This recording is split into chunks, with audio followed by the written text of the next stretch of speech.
You know where we're going, Teak? Where is that? We're going to the playoffs. We're going to the playoffs. That's right. Wow, you're throwing the we in there. The New York. Okay. The New York Mets. The New York Mets are going to a place they don't always go. They are going to a place they don't always visit. The Promised Land. You know what? Listen, keep this song going here, Dove. All right? Because I would like to take credit for elevating the entire Met. No, I'm just kidding. When I brought this song back. But you know what? And I heard a lot of this yesterday, various outlets. And I got to tell you, it bothered me. Heard from a lot of people. If and when the Mets clinch tonight, all right, I don't want to see the Mets celebrating. Damn it, there's so many wild card levels and so many benchmarks. You haven't accomplished a damn thing. Nonsense. This is a long season. This is a tough sport. Mets looked terrific last night. They didn't go nuts. They were a wacky animal house. They had a little champagne. They took some celebratory pictures. They knocked open a couple of Bud Lights, and they toasted themselves for, so far, a job well done. Look, they turned the entire story about themselves around in a season, which is amazing. A lot of the credit belongs to Steve Cohen and Billy Epler, Buck Showalter, the players themselves, but the fans also who have been waiting for a sense of consistency. Because it feels like no matter what happens the rest of this season, even though we'll talk about that in the very near future, but no matter what happens the rest of this season, the Mets can feel confident that this is going to be a frequent occurrence now. And that's got to be the thing to celebrate. From a fan standpoint, obviously, we're talking about the players, champagne, everything else. Stevie Cohen, Epler, Buck Showalter, they deserve it. But from a fan standpoint, they deserve it. They really deserve it because it's been a lot of years since, hey, we made the playoffs. What's going to happen next year? Now they kind of feel like this thing's going to go for a minute. They deserve it. They really. I mean, agree. you're talking about they've been around. What? This is the 61st season, 60th year of the Mets here. So you're talking about 69, obviously, the incredible Tug McGraw. You got to believe in that just the nutty. I can only imagine what it was like at that point here in the city. And obviously the Knicks and the Jets were awesome as well. 73 was different. That was with the Buddy Harrelson scrap. I think they only won 83 or 84 games that year. 86, obviously, one of the best teams we've ever seen. 88, they should have pounded that Dodgers team into submission. They didn't. 99 had some fun moments, didn't wind up where you wanted it to. Certainly same with 2000, 2006, Adam Wainwright, the sick curveball, the Beltran, boom. And then you go 2015, 2016, and now 2022. And it equates to 16.3% of the time that the Mets fans have started a season, assuming you were around in 69 to enjoy all this, where your season actually culminated in a playoff berth. I don't know where this is going, but here's what I do know about the Mets last night. So it's one thing to clinch, right? But see, to me, or at least clinch the wild card, and we know that they have bigger aspirations. No matter what happens, you can lose every single one of the last, 16 games? I think it's 13. 13 games. You can lose every single one of the last, it's 16 for the Yankees.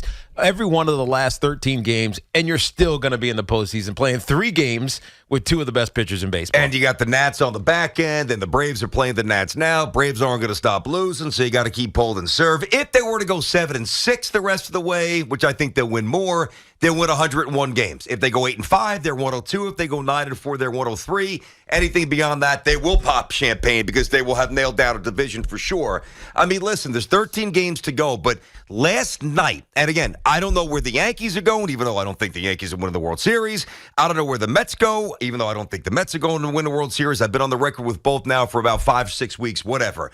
And you could eventually maybe take that and throw it in the incinerator because these predictions are largely useless. Trust me, we don't take ourselves that seriously. But the one thing about this, and we're going to navigate it together here on The Fan, and it's going to be awesome, last night is the kind of game, despite some of the lower moments in the last 6-7 weeks, even though they've regenerated, where you sit there as a Mets fan and you say, okay, this is what I kind of felt for most of this summer. I got my co-ace back. Boom. Not even, 70 pitches? He had 9 strikeouts. He looked like he was 25 years old and completely untouchable. You know about DeGrom. Alonso hits a bomb. Lindor has a couple of knocks. You smack around a really good pitcher in a tough ballpark against a good team. That's the kind of win that gives the Mets fans not only just hope. Everybody has hope. but an element of belief, like legitimate conviction that if things go their way, why not the Mets in 2022? Well, so last night it just felt like the guys who are supposed to hit, they're hitting. Like, obviously, the guy who you expect to be an ace on the mound, he was an ace on the mound, and he's been out for a minute now. Not a long time, but look, he went back on the IL. Had a rehab start that I guess we heard good things about. He comes back, but you never really know. He looks like he didn't miss a beat at all.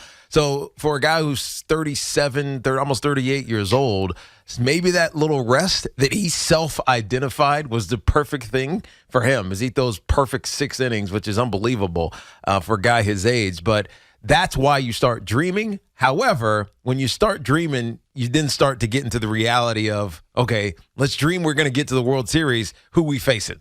And then you think about the Braves that you got to get through ultimately. Then you think about the Dodgers you got to get through. That's when you come back to reality a little bit. So don't think too far ahead. Oh, here we go. You are the old. I'll tell you. I've got to reprogram you. I'm just being real. You are a master buzzkill. You did it with the Jets yesterday. You're doing it to the Mets this morning. What are you doing? I am being real. Are you trying to run us off the radio? I mean, at least have a little hope. I just can't help but look at the Dodgers and say they've already won. You're talking about, hey, if the Mets win another 8 games, they'll be at 101. If they win 9, they'll be at 102. The Dodgers are at 101 already. That's terrific. And at the end of the day, if you don't get the 27th out in a game that matters, the 109, 112, 115 wins, you know what it means? It means who got. That's what it means. Ask the Mariners.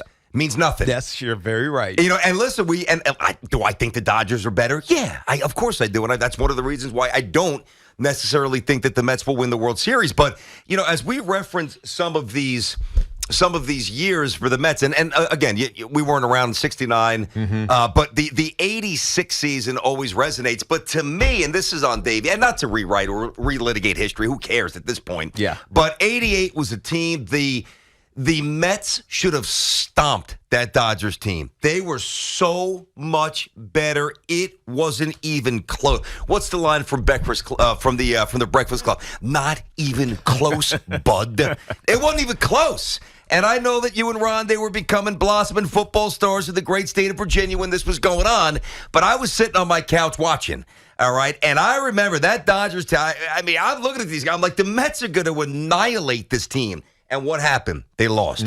Doc Gooden gave up an improbable home run. The highly inferior team won. So I'm not saying, and that was the Dodgers, I'm not saying that ultimately you will be proven wrong. Yes. But I think what you know better than me, because you played pro sports, anything can happen. You got to get inside the dance to start dancing. But you always tell me baseball is the one sport where the cream kind of rises. No, that's the end. I say the opposite. Because it's 7 games. No, well, it's 7 games. The NBA, I say that about. If you've got LeBron, you're going to win. Yeah, NBA. If you got Jordan, you're going to win. But you got Steph, you're going to win. NBA is different because you kind of just need 1, maybe 2 stars. You don't need a great team. You need 1 or 2 stars that are going to, if you have the good enough support around you. But baseball, because of the way, you know, the defense works, meaning it's basically on a starting pitcher. And if you have a good starting staff like the Dodgers do, you just kind of know it's going to work its way out. I don't know. I'm not familiar with that Mets team. Like I don't remember. Talking about the 88 version. It was the version. remnants. It was the remnants of the 86 team minus Kevin Mitchell, Ray Knight, and a few others. Okay, but what was their staff like? Dwight Gooden, Ron Darling. Okay, Dwight Gooden, Ron Darling. Was still there. I mean, you had sick pitchers. What were 3, 4, and 5? Were they Sid? I've got to look up the numbers. Were they beyond reproach type players? No, they weren't beyond reproach. I don't even know the odds, but the Mets were supposed to wipe the floor. Listen, this was the Dodgers lineup. Mike Scioscia was their catcher. He had 35 RBIs. He's 29 years old. 35 RBIs, 3 home runs during the regular. Franklin Stubbs hit their first baseman, hit 233 with 8 home runs and 34 RBIs. I'm telling you, it wasn't even close. Now, Steve Sax was still in his prime. This is before he came to the Yankees. Yeah. And he stole a ton of bags, 42. He hit 277. Alfredo Griffin played a lot of shortstop, hit a $199. Jeff Hamilton hit 236. John Shelby, Mike Marshall. I mean, Kirk Gibson was the heartbeat. Mickey Hatcher running around the bases, crawling like he was 95 years old when he fell. I mean, what are you doing? Why are you making me do this again? I'm not. I'm just keeping it real. This is my keep it real. Is this week. your new? Oh, This okay. is my Huff, keep it hold real on, week. Huff, This Huff. is my keep it real week. Keep it real week. I'm celebrating with the Mets fan. Live it up, man. You're making the postseason. And more importantly, you are consistently going to be in the postseason now and going forward. So Mets fans have something to celebrate. Wait, how do you know? See, this is what I find very interesting about my partner. He is on the air now. Boy, I've known you for a while, and I know how that mind works. And it's fertile, but it's weird. He's telling us that the Mets are going to be in the playoffs for a long time, which is a long-range prognostication. Now, you might be right. Yes. But so you're basically playing this thing out 3, 4, 5 years, but you're not even willing to really give them a good chance this year when they're actually literally in it. Yeah, that's because the Dodgers are so damn good. It's hard for me not to look at the Dodgers and say, who the hell is beating them? You know what I mean? That's what it comes down to, ultimately. So would you jump on this guy here? Getting out Let's of the go. NLCS. I got to unleash the beast here. Let me Let's just tell go. you something. In 2015, the Mets had one player in Yoenis Cespedes. Now, they did have a pitching staff, a young pitching staff. What was his name? Yoenis Cespedes. Yoenis. Okay, I'm making sure. Remember that drop? And in that season, he basically took him to the playoffs. And in the playoff run, there was one guy, Daniel Murphy, who led the charge. The over Irish the offense. Hammer, nicknamed by me on SNY. No one believed in the Mets at all, and that was totally fine. And they found a way to get to the World Series with a team with a young pitching staff. Now they have aces. Jacob deGrom is an ace, a 2-time Cy Young Award winner. You got Max Scherzer, Hall of Famer. You got Chris Bassett, who's already a World Series champion. Yes, and you have Chris Bassett, who on any other team would be a 1. Well, Okay, that's not, Huff, I'm gonna reel you in just wait a second. Garrett Cole, Chris Bassett. No, I'm gonna reel you in just a tad. Keep going, though, He's buddy. Keep a going. little bit overhyped over here. But It's okay. the point is, You're a Mets fan. The point is, you Love look, it. you look at the New York Mets, Yes. and you compare them to the Dodgers, Yes. who have. I think that they split the series, or did they get the edge of the series? Regardless, they played the Dodgers very well this season. They did. They own the series, I think. Yeah. Well, they split out in L.A., and that was the they great won catch 2 or with 3. Brandon And they Nimmo won in 2 center field. They won 2 out of 3. Yeah, so exactly. So like the Mets are not scared of the Dodgers. These scary Dodgers. Listen, they're beating up on crappy West Coast teams. Okay, that's what it comes down to. They're beating up on crappy teams, which they should be. But they also lost to the Pirates. They lost 5 out of 6. So let's remind everyone that the Dodgers can lose to anybody, and they'll be losing to the Mets in the playoffs somewhere. Okay. So I'm very confident in this team. Huff, you know can't what, buddy? rain on my parade today. I'm happy for you, buddy. It sincerely, all the little jabs we've had all summer, the whole Yankee Met dynamic. Little jabs. Let's go. I'm sincerely, unlike this guy, I am sincerely happy for you. Thank you. I appreciate am as well. And your brethren. I am as well. Oh, I you don't sound feel so the effusive I mean, in your happiness. I don't feel it at all, bro. Exactly. You don't feel it. Tell Why? him that again. I don't feel your love. I need to feel love right now. Yeah, Okay. give him a squeeze, will you? I am not a Mets fan. Neither am I. Clearly. I understand where they not are. I appreciate what the Mets have done, and you celebrate right now. You're in the postseason. And by the way, the reason I think they're going to continually be in the postseason is because this is not the Wilpons. They're not going to get up against it and be like, oh, crap, we can't spend any money. No doubt. It's going to be like, all right, we need that guy. We are going to get that guy. Yes. Period. Yes, but I'm sorry. Go ahead. So No, go ahead, even T. after Scherzer is aged out, because, I mean, he's not going to be pitching perfect games through 6 innings 5 years from now. No, he won't be retired in 3. But whoever that guy is, guess what? He's going to end up being a Met. He's going to be a Met? He's going to be a Met. No, but here's the thing, though, and I agree with that. That's why Met fans should be juiced up. And now it doesn't necessarily always correlate to World Series, victory as the Yankees, as they spent money, even though we all anticipate Stevie spending more, Steve Cohen.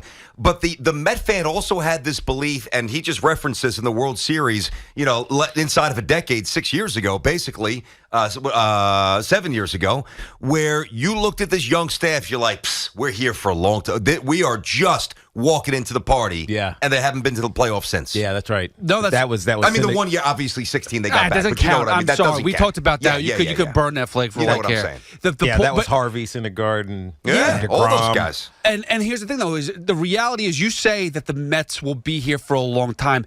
We haven't witnessed that. We've had back-to-back playoff seasons, 99 and 2000, and 2015, I'm 2016. I'm channeling that. I understand it, and I know that, I believe that, but not everybody else does. So that's why not all Mets fans have jumped on that parade. You know what matters? Ownership matters. I don't care what sport you're talking about. When you look at teams, organizations that just find ways to fail, it's because of ownership, right? And the Mets have great ownership right now. I mean, even last night, he's up in the nosebleed But that was sections. a weird tweet. Let's just not lick Cohen's boots no matter what he does. A dumb tweet. Look, BT, I'm up here in the upper never- reaches of the upper deck trying to convert Brewer fans. Yeah, good luck with that, buddy. What do you do? That was a dumb tweet. I love Cohen. Dumb tweet. You know, it didn't work. I'm rarely on Twitter. Right, I'm on it last night because me and Rondé were doing a Spaces things for Superbook for Superbook Sports. Translation: I only go on when I'm getting paid. That's right. Is what he just exactly right. So, but for whatever reason, Stevie Cohen's tweet was sitting right in front of me, and I'm reading it, going, "What does that mean? Like, what is he talking about?" It was an odd attempt at humor, and that was one of the few times that his tweet didn't really resonate. I understood. He's not going to convert Brewer fans. I'm sorry. Trying to convert Brewer fans, but I'm like, well, why? Where is he engaging with Brewer fans? He's not. I think that was his way. Because even with his $13, $14 billion worth, he does come across amazingly as a man of the people, which is an awesome characteristic. He's humanized all the time, despite being planets away from all of us mere mortals. But I think financially, I think that was his way of saying, but was he actually I mixed it up with the peasants. Was he actually sitting up there? That's the question I believe he was. Is there photographic evidence of Steve Cohen sitting in the nosebleeds, the third deck? I don't know. Outside of a box. He's not like leaning out of his suite going, "Hey, Brewer fan." I don't know. You know what I mean? That's not what I'm talking about. I didn't see Steve Gelbs go talk to him, but I was also going back and forth with the football, which was also a pain in the ass. Ugh, what a horrible Monday night. I mean, but hey, Eagles fans, you got a quarterback, I think. Yeah, more specific, Giant fans, look out. The Eagles are the team you're going to have to really worry about. No, you're right. He's pretty good. 877-337-6666. Tiki and Tierney here on The Fan. Revel, Met fans. You revel. Let's go.